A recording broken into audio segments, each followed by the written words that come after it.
નમસ્કાર, આપ જોઈ રહ્યા છો નેશન પ્લસ ન્યૂઝ. હું છું આપની સાથે હેતલ ભગત.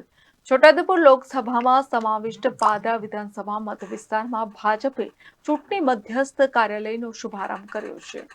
લોકસભાની ચૂંટણીની તારીખ જાહેર થતા ઉમેદવારોના મધ્યસ્થ કાર્યાલયો કાર્યકરો માટે ખોલવામાં આવી રહ્યા છે. ત્યારે રવિવારના રોજ છોટાઉદેપુર લોકસભા બેઠકમાં સમાવિષ્ટ પાદરા વિધાનસભામાં લોકસભાની ચૂંટણીના મધ્યસ્થ કાર્યાલયની શરૂઆત કરવામાં આવી છે. પાદરાના ગ્રામ્ય લક્ષ્મી કોમ્પ્લેક્સ ખાતે મધ્યસ્થ કાર્યાલયનો શુભારંભ કરવામાં આવ્યો છે.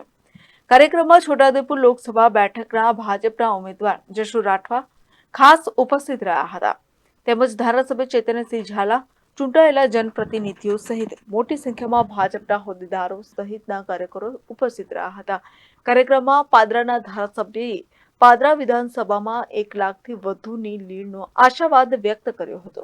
દેશના યશસ્વી વડાપ્રધાન આદરણીય નરેન્દ્રભાઈ મોદી સાહેબ, દેશના ગૃહમંત્રી આદરણીય અમિતભાઈ શાહ સાહેબ, રાષ્ટ્રીય અધ્યક્ષ આદરણીય જેપી નડ્ડા સાહેબ, પ્રદેશના યશસ્વી અધ્યક્ષ આદરણીય CR પાટીલ સાહેબ, ગુજરાતના મુખ્યમંત્રી શ્રી ભૂપેન્દ્રભાઈ પટેલ સાહેબ, પ્રદેશના સંગઠન મહામંત્રી શ્રી રત્નાકરજી, ગુજરાત ભારતીય જનતા પાર્ટીનું શ્રેષ્ઠ નેતૃત્વ, પ્રદેશની પાર્લામેન્ટરી અને કેન્દ્રની પાર્લામેન્ટરી દ્વારા છોટાઉદેપુર લોકસભા માટે મારી પસંદગી કરવામાં આવી છે, તે બદલ એમનો આભાર માનું છું.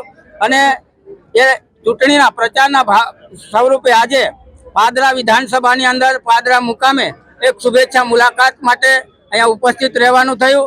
અને એ પ્રસંગે આ વિસ્તારના સન્માનીય અને યુવા નેતા એવા ધારાસભ્ય શ્રી ચૈતન્યસિંહ ઝાલા, પૂર્વ ધારાસભ્ય અને ડેરીના ચેરમેન શ્રી દીનુ મામા, જિલ્લાના મહામંત્રી શ્રી યોગેશભાઈ, પૂર્વ ધારાસભ્ય શ્રી પૂનમભાઈ પરમાર અને સાથે મારી લોકસભાના પ્રભારી આદરણીય શબ્દશરણ તડવી સાહેબ ઉપસ્થિત રહ્યા. અને અહીંયા પાદરા વિધાનસભાના, પાદરા તાલુકાના, પાદરા નગરના તમામ કાર્યકર્તા, જિલ્લાના હોદ્દેદાર, મંડળના હોદ્દેદાર, જિલ્લા પંચાયત સભ્યો, તાલુકા પંચાયત સભ્યો, બૂથ સુધીના કાર્યકર્તાઓ મારું ઉમળકાભેર સ્વાગત કર્યું છે.